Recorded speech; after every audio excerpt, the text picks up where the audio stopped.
haibado nongma haibado kaidau ngai no lak tau ba nongma haibado kaidau ngai no nungsiba nongma asum hauki nongma wana khangki ngai badawarabi angabi aini nongma haibado kaidau ngai no lak tau ba kaidau ngai no nungsiba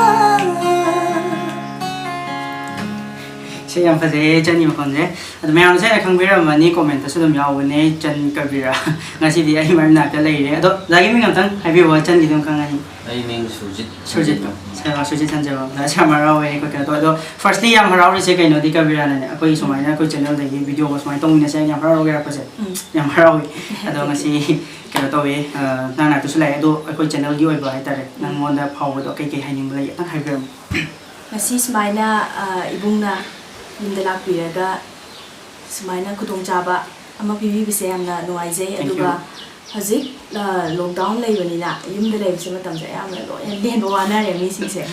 Aduba Smaina Natan, our Mayams or Kautopa, Edison Natan or Kautopa, Aduna, Yam Noise. Thank you, the Danny called the war cigar.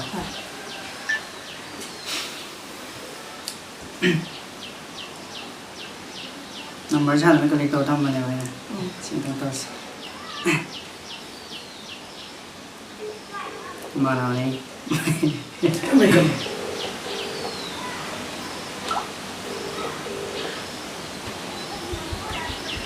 Johnny. Hello, my friend. Get her again. No, nang ngasi do yam dog yam yai na. Phải nè, đầu vào lấy con hay video kìa, tôi đang nè, chân KABIRA đi nè, chân KABIRA bullet chắc bắt đầu. Thôi giờ nè, tôi mang gì nè, bao nhiêu sen tăng khăn lông.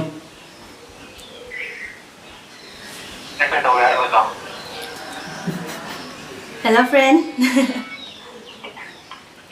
Johnny. Ai nè tìm. Ai nè tìm đang hầu được vào ngasi phật với niệm thông quay sòng này cái này mà nhung. Đúng ai ribo kamai lên lagi. Đúng ngoài.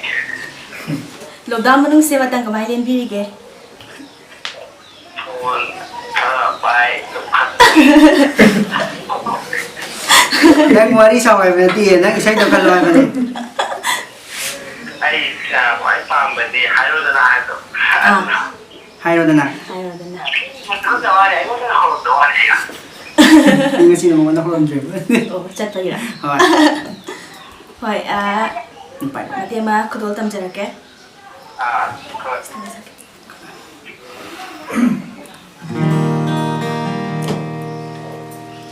Lúc này Java, Malo Dava, ai đi qua mà nó không đi đi, nắng đi thăm môi đó, biết thôi khi nụ cô, ai đi ơi nở lên đó là thằng đi đâm nụ cô, miệt gang đôi nắng ghi đông xì vào, thằng môi bao không chơi nặc bao, ai đi thả bồi đã ngon để đi ru rê, khăn lo nắng đó ở bom bao, lên lo nắng này mình bao, nắng đi ai ghi ơi ra ni rồi, nụ si hai đó đana ta ning lovani ai, ba mi hai đó đana ya ning lovani. Johnny.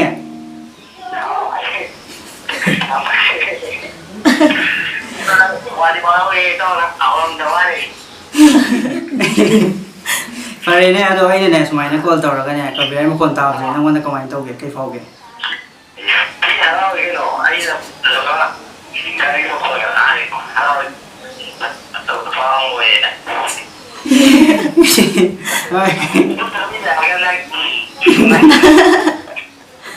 Ôi phải rồi anh cái nào cũng tao cái call cũng thăm mà cái quả. Thank you. Right.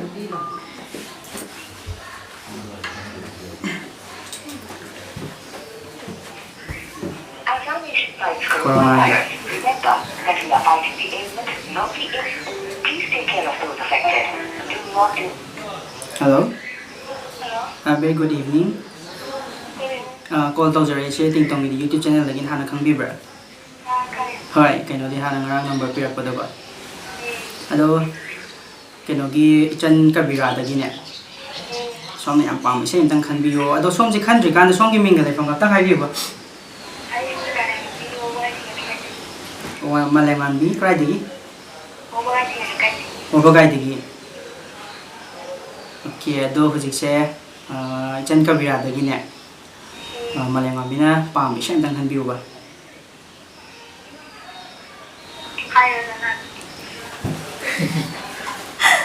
Malengambi nungaribo?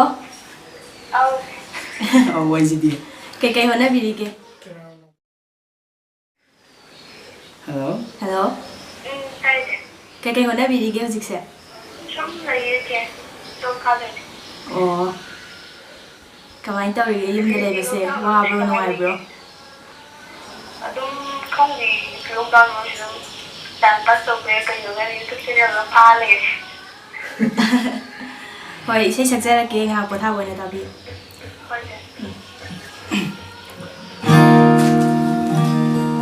Sorry pa. Phongdokdana haidokdana tumin leibado khangsinada osinada tumin na chatbado maro leiba mitkinaga pangkhong chalanu kochi thangba wahainaga chiro tawbinu laijarakpa khaurangna nangi thamoya wado tahallo nei napada nasidi aina nangbu nungsiba aina nangbu pamjaba leiroi fangloi oiroi thirunu nungsi haido hairo dana kaning labani ai pami haido hairo dana kaning labani. Hello. Welcome. Ado kaino ba hangye ba nang hujiki nungsi hairo dana haise. Nang hai haning ba miga leibra.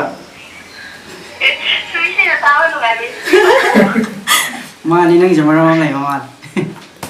Maramam lay tinagi hairoi ba. Adene thank you yam harawe ado somna ne KABIRA gi kaina jan KABIRA gi na konjal ta base kai phauge kamai toge kai reaction phauge. Tumai chao ka le ta sa le so na le khang le ja para. Aseng ba dadi uning dro. Uning ya tu sai da no to ba kan da sa ti u so ba kan de la. Right. Ko ni na mai ta da so le ja para do wa. Hoy thengnase nongma. Phong na la thengnase nongma soi da bida. Ai yam harawe do ta de amuk khol sam thamjare ko.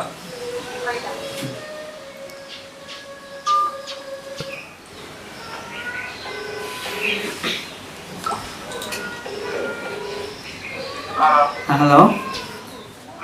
Very good evening. Call thagatchari se TingTong Edi YouTube channel lagi ne ko. Khangi. Okay, rawi som sumaya TingTong Edi channel lagi call tolok se kai phobi ge.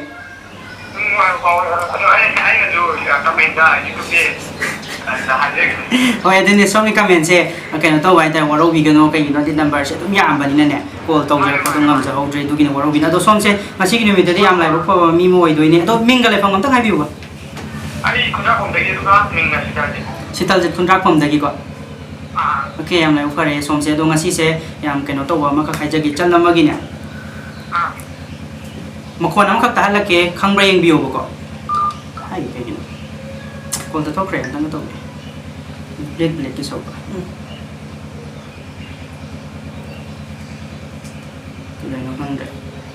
Ma bullet khala to jala. Khala to ma ne hairo dana ngakhan kale to is. Hairo dana ngaksa di dana kai. Nupa so hairo dana chale. Jon Ana ayam bana nau bani na to ngakhan ka. Hello. So you can create. I conject ang kaktahan la ke guest of you ka naman yung view ba.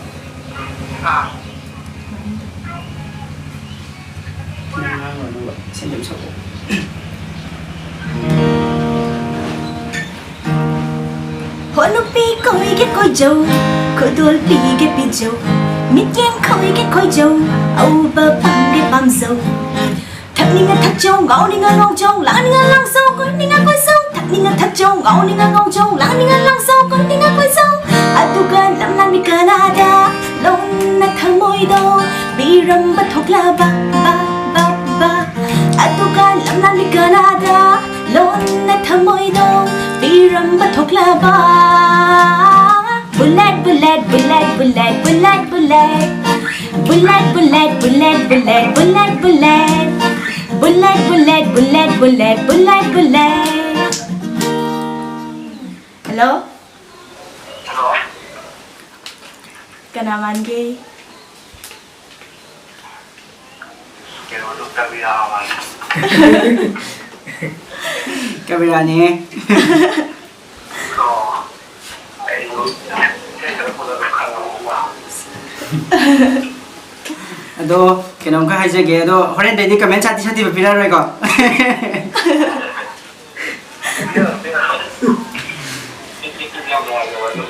Hai.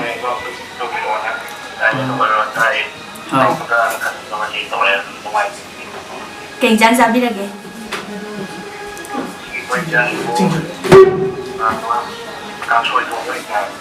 Oh, how bro? Cái material na how bili ke husi kan se. Cái material na how bili ke husi kan se.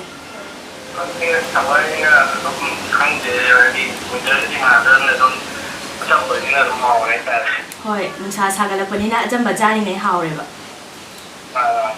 Ado marak marakta thau chabagi hauba khalamsu dum layeba ko. Nganu men sai. Hauba su sabiyo achamba su sabiyo achang phana leina ba. Hoi ado yam harau re ado sitang ngasi sumaina call tawraga ne wari sumai sa phang ba je somda kai phaubi ge dui reaction tang haibiramo. Yam no ayo ba we ani training ju esa la magi ju worker ma chitu ko ni na ju ju ni kala ko ba. Ko TingTong Edi. Thank you yam harau. Yam unique ko po se. Hoi. Ni mo de sabai ni wa ko ke ta me to. Ma ko ja sala ka ka na ko ni. Viewer. Hoi. Hai.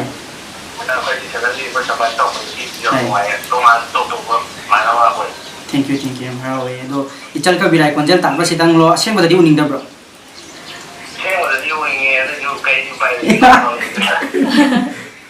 Hai sorna kena to ba ta mo isano KABIRA se theina bi oi bio yam harau jare ade call se muk tham jare ge.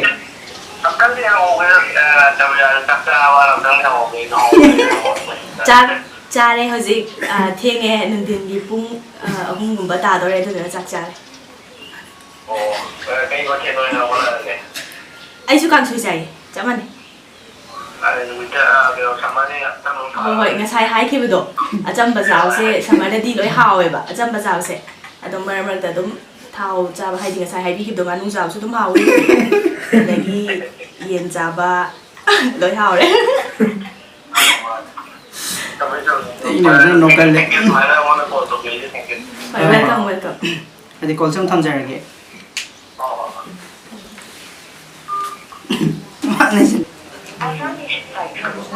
Corona yi sigi electron check ra diyaw e khasum yaw no male ba.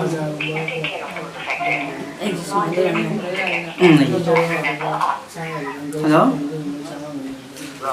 Very good evening. Hoi call tawjare se TingTong Edi YouTube channel lagi ne ba ko.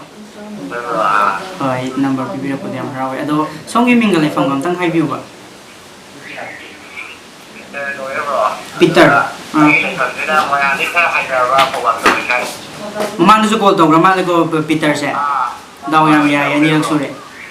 Ado ngasi se yam surprising call loi doi ne ngasi su dum ado somda yam konjel amakak tahan la ke ba ko. Wari chana hala ke ado man bre yeng ko. Kana man guest tawro ba. Hello. Hello Peter nuaribo. Kana man ge. Kalaman ge.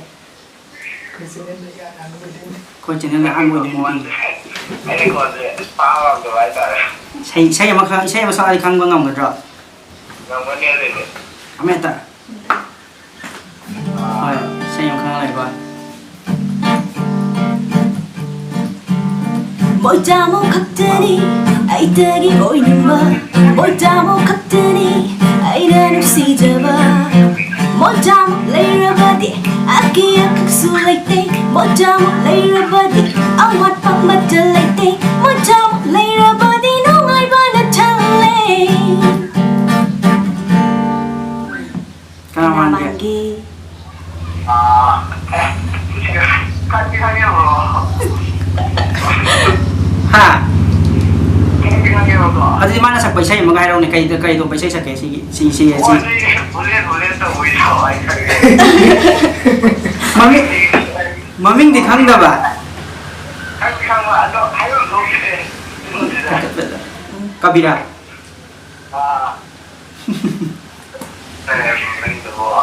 Ai jai nang ta hok trabo. Kan Kabira. Mati aja.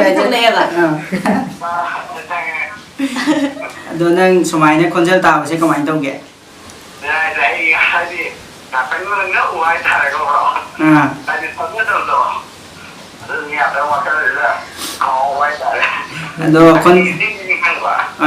Aduh kita orang ini konjel tang tahu tang lupa misi sakit uning dah bro.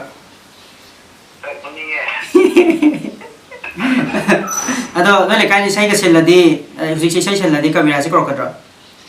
Kerokan yang audition ni bro. Aduh dia mas senjata sih rawat sih.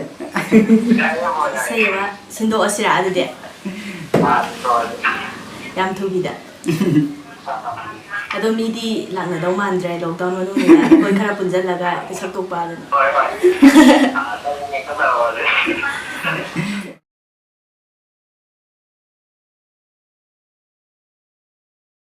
Aduh hai yam nungai deh Peter lagi tadi call saya mungkin tahu jarak ya mungkin jarak ya kok yang rawi kok tapi sih. Oke. Tahu sih masih.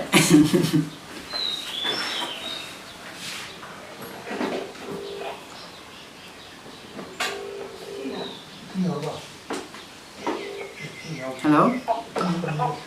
Hello. Very good evening. Hello, Tavi, bro. Anh sai call tàu giờ âm bên xong cái nó tàu hiện lại đi. Phải đâu. Xong cái nệm mình cái này phòng công tác hay view à? Satis. Itu ke Landi. Phòng công tác dari Satis. Okay, Satis cái nó saya yang khăn bio gì sẽ chân Kabira dari nè. Chân Kabira dari xong nó pang mới sẽ một thằng khăn bio à? Nusi hai udah tu. Ang kanan sila. Sino tawa tang kan may adam tang kan biro ohum lak sore. Pa magadi dum sa kasi ya. Boleh tadi. Oh, sige kita salah. May do sa. May do. Oh iya memang. Okay. Ahing nung thilalida nang mukhan jaywa khanda are badi tahanu tanja si sumang hanu laklun fangluya mutala tanjani ahing nung thilalida nang mukhan jaywa khanda are badi tahanu tanja si sumang hanu laklun fangluya mutala tanjani khuzing se pai jaro bumiro dayunda ya jare sana ya jare nanakta lai hello nang tagi ai hello thawani ya jayasi nushi hai do dana taning lamani ai pami hai do dana yaning lamani ya bira bro. Oh iya Thank you. How? Sak salam sade. Airo Kabira ro. Ay di udah ba? Ado di bani lagi ko. Isay na ina saga zakto no idang zatho di bela kadro. Ado ni Nang isay din mo kaya kabira na saga. Ahoy, ano ba sa ano daw na sa namin niya. Hoy, chaje. Ado. Hoi lockdown loiraga chaminase lockdown se loiba do hana lai khorminase hoji corona gi amna luraba tan thonda leiribanina satisu section bio isana ado satis kano hange. Kabira dagi sai gi maram na taba topa side ke gi hangning balai ge. Okay, siya. ai gi lamse ngarangbam ngarangbam dagi ai 20 Kita berapa? Ya, anh lại là lo hiểu được anh. 20 sudah ngai ai jahi. Asing mau sih dia aja. Asing ban. Lui. Seng mana. Okay, dosa tis mana, wari ini phone to pada pai siang harau, itu deh call saya mau tham mage ko. Kenapa dah sih? Video se hapa ko numita dum ngai minarasi. Ai ko sa hayo ngam de ba hai di ko gi YouTuber ma sama ko kan video to di. Ai hayeng ngatrak hang chit try to je ke ko. Hoi, hap je ke, thank you. Hoi. Sen. Why? Hello? Very good evening. Call to Surjit TingTong Edi YouTube channel lagi ni ako. Okay, lagi nama share terus ni. Kali itu song ini, minggu lepas ngam tang hai view ba. Jadi dagi ko. Itu song ini minggu. Kennedy na rem. Kennedy ngasih keno saya mau keno tahu gay cal kabira dagi ni. Cal kabira dagi som na pamit saya tang view ba.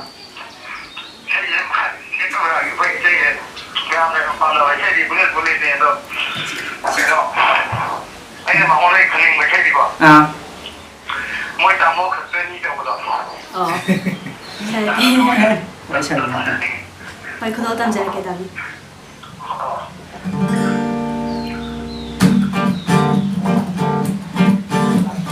Lekai cái bề hoàng ngang lên bên mông xinh mà thao lấy ta đi mà coi con bê đi ôi rồi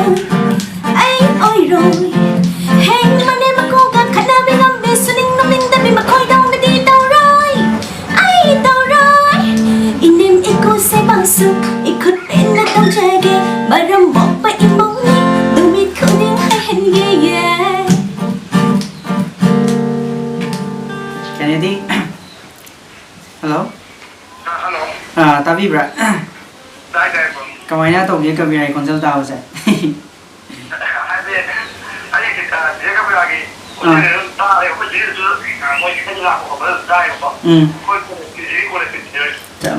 Jadi college tak lam ni, memang cahi dah.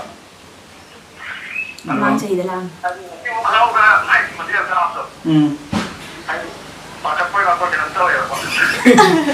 Maka kena dah wari sahaja, tak na. Jadi college tak sem kya kabiri lo. Oh, jadi. Jadi kya musuh bira ke? Oh.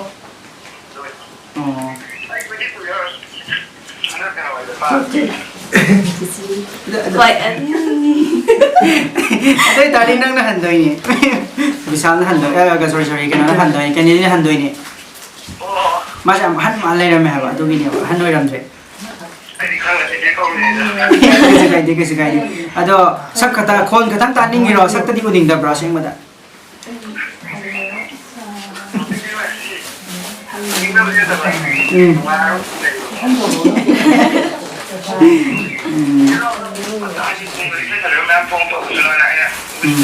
Thôi, thank you. Cái này su check xin lên bio, thì ta cái đó na, muốn thêm này xem mà thăng vậy. Quay em vào rồi tham gia cái gọi. Mày sẽ tạo đi khỏe, nông nghiệp mới nên là đâu chứ? Ở đâu ngasi sumai na, chân KABIRA cũng nói sẽ làm harau chứ, TingTong Edi channel lagi sẽ làm thắc không đủ chân chân bu, tung kỳ phun xí đam mai pa pa, đâu cái hiện xí đam mai không này vào trang chỉ hiện không bio na TingTong Edi channel đâu, hay chứ cái. Ở đâu ngasi chân sumai na, cái gọi là sao không ba, để cái sumai na big fan, ở đâu cái năng big fan sinh lấy, sinh đi quay channel không có sẽ, nông nghiệp nào ꯀꯩꯅꯣꯃꯗꯤ ꯑꯣꯏꯔꯝꯒꯅꯤꯅ ꯈꯜꯂꯦ ꯀꯃꯥꯏꯅ ꯇꯧꯕ reaction ꯑꯣꯏꯒꯦ ꯌꯥꯝ ꯅꯨꯡꯉꯥꯏ ꯍꯥꯏꯗꯤ ꯑꯃꯨꯛꯇ ꯑꯩꯒꯤ ꯃꯃꯥꯡꯗꯁꯨ ꯇꯧꯈꯤꯁꯦ ꯁꯨꯃꯥꯏꯅ ꯑꯩꯗꯤ ꯅꯧꯁꯨ ꯌꯥꯝ ꯅꯧꯔꯤ ꯑꯩꯅ ꯏꯁꯩ ꯁꯛꯂꯛꯄꯁꯦ ꯍꯥꯏꯗꯤ ꯃꯇꯝꯁꯦ ꯀꯨꯏꯗ꯭ꯔꯤꯕ ꯑꯗꯨꯒ ꯁꯨꯃꯥꯏꯅ ꯐꯦꯟꯁꯤꯡꯒ ꯋꯥꯔꯤ ꯁꯥꯟꯅꯕ ꯐꯪꯕ ꯉꯥꯏꯍꯥꯛꯇꯪ ꯑꯣꯏꯔꯁꯨ ꯃꯌꯥꯝꯒꯤ ꯑꯋꯥ ꯄꯣꯊꯥꯕ ꯄꯣꯊꯥꯍꯟꯕ ꯉꯝꯕꯁꯦ ꯁꯤ ꯌꯥꯝ ꯍꯔꯥꯎꯋꯦ ꯑꯗꯨꯗꯨꯒ ꯍꯧꯖꯤꯛ ꯂꯣꯛꯗꯥꯎꯟꯁꯨ ꯂꯩꯕꯅꯤꯅ ꯂꯩꯀꯥꯏ ꯂꯩꯀꯥꯏꯗ ꯏꯁꯩ ꯇꯧꯅꯕꯁꯨ ꯇꯧꯗ꯭ꯔꯦ ꯑꯝꯇ ꯇꯧꯗ꯭ꯔꯕꯅꯤꯅ ꯃꯌꯥꯝꯗꯁꯨ ꯏꯁꯩ ꯇꯥꯍꯟꯕꯁꯨ ꯉꯝꯖꯗ꯭ꯔꯦ ꯑꯗꯨꯗꯨꯅ ꯁꯨꯃꯥꯏꯅ ꯏꯕꯨꯡꯅ ꯂꯥꯛꯄꯤꯔꯒ ꯉꯥꯛꯇꯪ ꯑꯣꯏꯔꯁꯨ ꯃꯌꯥꯝꯒꯤ ꯑꯋꯥꯕ ꯄꯣꯊꯥꯍꯟꯕꯁꯦ ꯑꯩꯁꯦ ꯌꯥꯝ ꯅꯨꯡꯉꯥꯏꯖꯩ ꯑꯗꯨꯒ ꯃꯌꯥꯝꯗ ꯍꯥꯏꯖꯅꯤꯡꯕꯗꯤ ꯏꯕꯨꯡ ꯇꯤꯡꯇꯣꯡ ꯑꯦꯗꯤꯒꯤ YouTube channel asibu support su tawbiyo aduduga hena tungda mai pakpa hena fajaba video mayam ama namba hena mai pakpa su oibiyo haijage aduga channel asibu subscribe su tawbiramo subscriber yam handiyo si haijage aduga like tawbiyo share tawbiyo ꯌꯥꯝ ꯍꯔꯥꯎꯋꯦ ꯏꯆꯟ ꯁꯨꯃꯥꯏꯅ ꯑꯩꯈꯣꯏꯒꯤ ꯀꯩꯅꯣ ꯇꯧꯕꯁꯦ ꯑꯗꯣ ꯑꯩꯈꯣꯏ ꯆꯦꯅꯦꯜꯗꯁꯨ ꯌꯥꯝ ꯊꯥꯒꯠꯄ ꯐꯣꯡꯗꯣꯛꯆꯔꯤ ꯑꯗꯣ ꯃꯊꯪꯒꯤ ꯑꯦꯄꯤꯁꯣꯗ ꯂꯩꯗꯣꯏꯅꯦ ꯃꯊꯪꯒꯤꯁꯨ ꯑꯃꯨꯛ ꯂꯥꯛꯈꯤꯗꯣꯏꯅꯦ ꯁꯨꯃꯥꯏꯅ ꯋꯥꯔꯤ ꯑꯃꯨꯛ ꯁꯥꯟꯅꯕꯒꯤ ꯇꯥꯟꯖꯥ ꯂꯧꯖꯒꯦ ꯑꯗꯣ ꯉꯁꯤꯒꯤ ꯑꯣꯏꯅꯗꯤ ꯚꯤꯗꯤꯑꯣꯁꯦ ꯂꯣꯏꯔꯒꯦ ꯑꯗꯨꯒ ꯃꯇꯨꯡꯗ ꯀꯅꯥꯒꯤ ꯚꯤꯗꯤꯑꯣ ꯇꯧꯁꯤꯒꯦ ꯀꯔꯝꯕ ꯚꯤꯗꯤꯑꯣ ꯇꯧꯁꯤꯒꯦ ꯑꯗꯣ ꯀꯃꯦꯟ ꯇꯧꯕꯤꯔꯝꯃꯣ ꯑꯗꯨꯒ ꯏꯆꯟ ꯀꯕꯤꯔꯥꯒꯤ ꯂꯥꯏꯛ ꯇꯧꯔꯝꯃꯣ ꯀꯃꯦꯟ ꯇꯧꯔꯝꯃꯣ ꯑꯗꯨꯒ ꯁꯕꯁꯀ꯭ꯔꯥꯏꯕꯇꯤ ꯑꯩꯒꯤꯗꯃꯛ ꯑꯣꯏꯔꯁꯦ ꯑꯗꯣ ꯉꯁꯤꯒꯤꯗꯤ ꯂꯣꯏꯁꯤꯜꯂꯁꯤ ꯊꯦꯡꯛ ꯌꯨ ꯃꯌꯥꯝ ꯄꯨꯝꯅꯃꯛ